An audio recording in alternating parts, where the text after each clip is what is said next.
Hi there. So, just to clear some things up, um, what happened that in 1960, the third secret of Fatima was supposed to be revealed to all the public via the very one accused. So she must have known he was going to disobey that command. Pope John the 23rd is a fulfillment in the book of Revelation that everyone would be forced to adore the beast. And they do so because the beast is canonized a saint. John the 23rd is a canonized saint of the Roman Catholic Church, as is John Paul II. And there's more than one beast in Revelation. Right-winged Roman Catholics also know this to be true. You don't have to be Protestant to declare it. It's the third secret of Fatima. John the 23rd was a 33rd degree Freemason,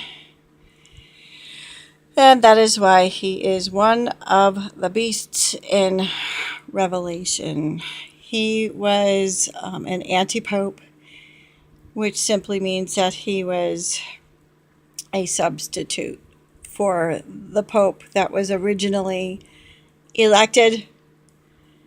John the 23rd replaced him when the original pope elected was intimidated off stage. Intimidated off the throne, the papal throne. So I don't even remember the guy's name. I got it in this information through History Channel and put that together with some of the explanations coming out for the third secret of Fatima. And then what happened was John Paul II, I believe, was also a replacement for a pope that was murdered. And I believe the pope that was murdered was Pope Paul VI. If I'm not mistaken, Pope Paul VI was murdered. He was poisoned, and John Paul II replaced him. So, in a sense, John Paul II may have been an anti-pope, not sure. He was required to do a lot of 33rd Freemason type of things.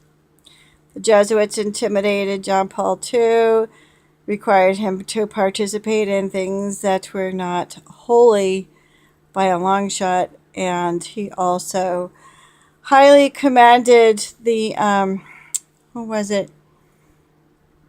Father Martial, who had been raping the Legionary of Christ religious order. And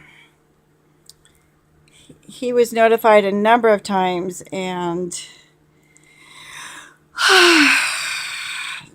not only did he do nothing about it, but he highly praised Father or Brother Martial, and it for the sole reason of raking in tons of money for the Roman Catholic Church, Vatican.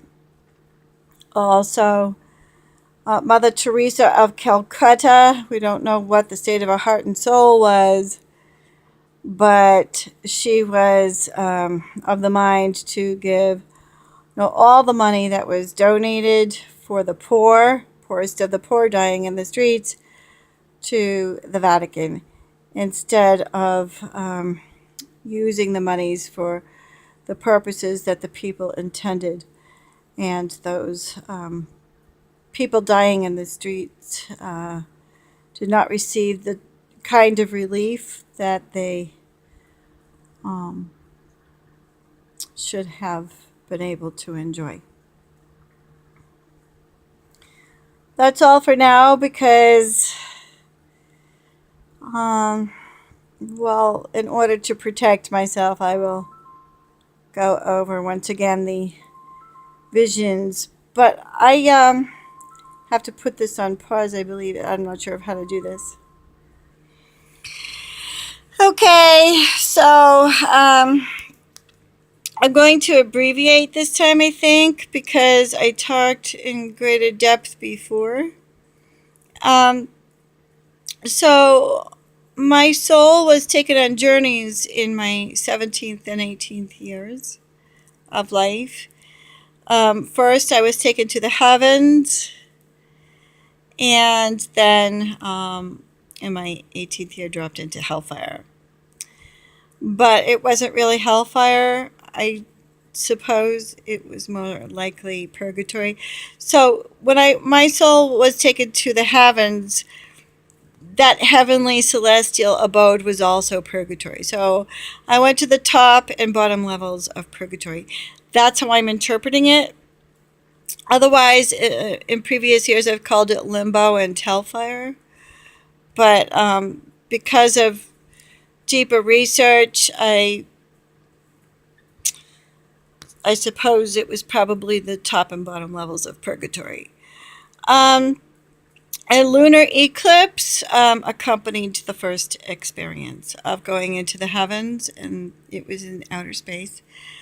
I also I had left out, and I hadn't ever included it before, I don't think, that I had just written a really long letter to Pope John Paul II at the time, just prior to my soul being taken through the outer space, levels of limbo or purgatory, whatever you want to call it. I was taken beyond the lunar eclipse. So I don't know if you want to call it a solar eclipse, a lunar eclipse, but the fact of the matter, it was a giant round ball of fire in the night. And upon my return, I watched it in the eye of my body, melting to a crescent of fire in a matter of seconds. So the whole entire sojourn took about 10 minutes. At least that's how I perceived it. And John Paul II, I make note of that now. I haven't brought it up before because I didn't think it relevant, but now that I understand its relevance, I'm now bringing it up, that John Paul II was born and died on an eclipse. So, yeah, after I had written him, my soul traveled via or past the eclipse. And that was just prior to being condemned by the office of the Pope to the fiery pit in the center of the earth. But I was rescued in 5 seconds, and I had on me the brown scapular of Mount Carmel, and I threw it off. And then 12 years later, the Holy Mother of God appeared to me as Our Lady of Medjugorje. Now, I'm just assuming that she was Our Lady of Medjugorje because she appeared in the same way that they describe. And, you know, I have been inclined to believe the seers of Medjugorje, but I've also had my doubts with, so comes and goes. But for whatever reason, probably because, one of them is rolling in the dough, so I've had my doubts about him because seers don't typically roll in the dough. Although I haven't been around for the past 2,000 years, so I wouldn't know that necessarily. It's just an impression that I had that most of them are dirt poor. And afflicted and, not happy. They get the weight of the world on their shoulders, and I just don't experience that with Ivan Dragosevich. So I've had my doubts, but most likely that's who's appearing.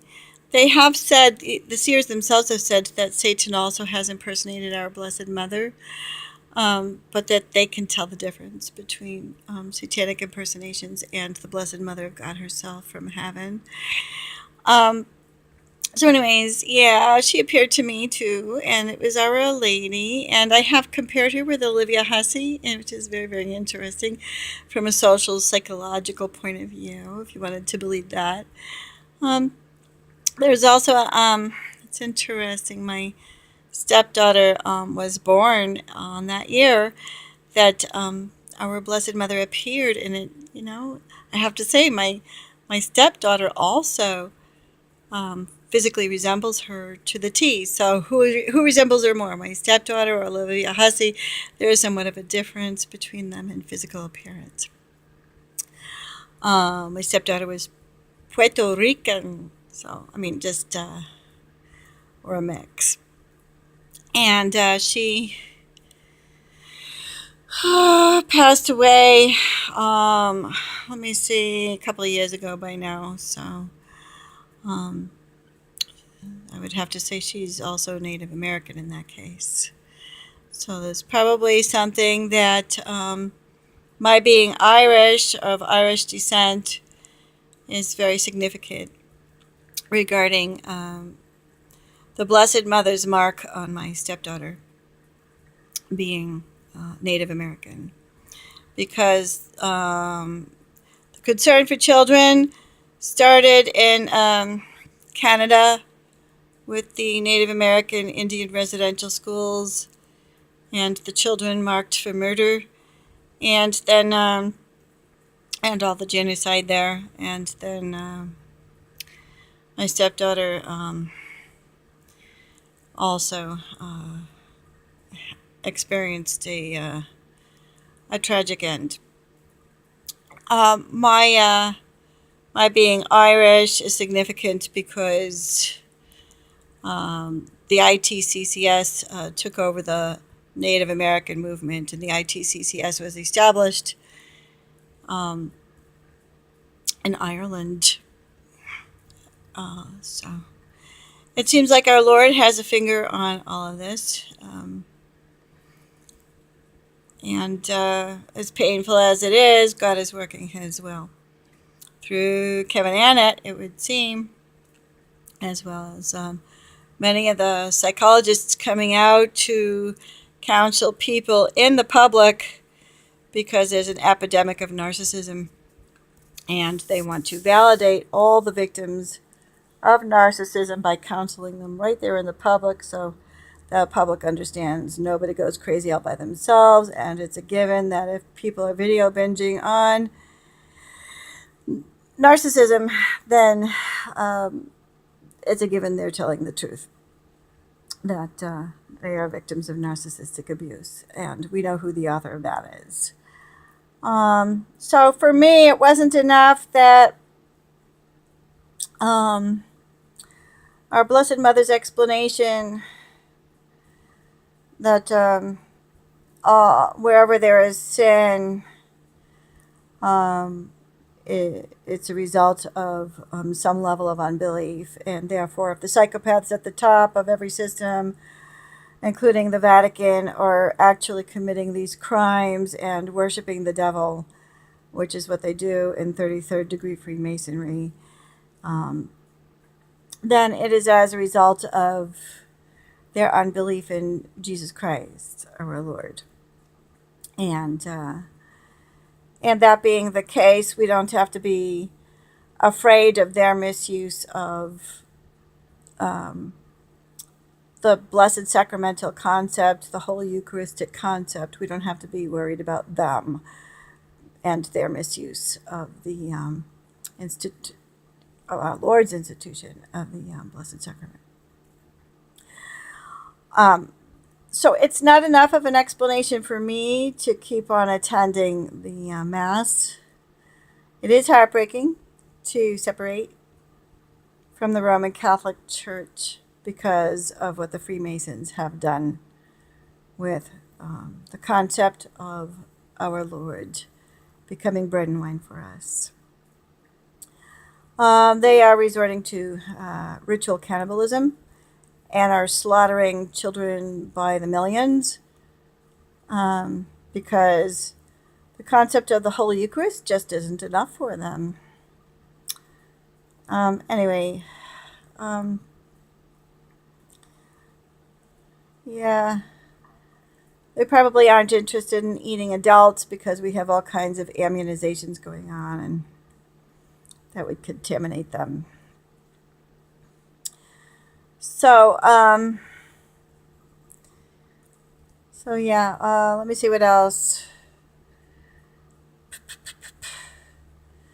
So after the Blessed Mother had appeared,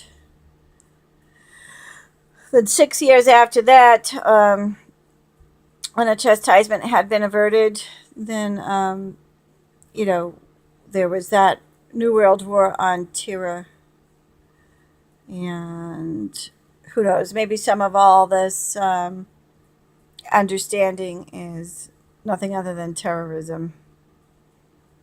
Maybe it's fake news, maybe it's terrorism, but I've been pretty convinced by some of the things that were shown me um, in the research development. Um, and okay, so then so then that was like 16 years later, whereupon I am now on internet. I think that's all. Let me see if I can upload this.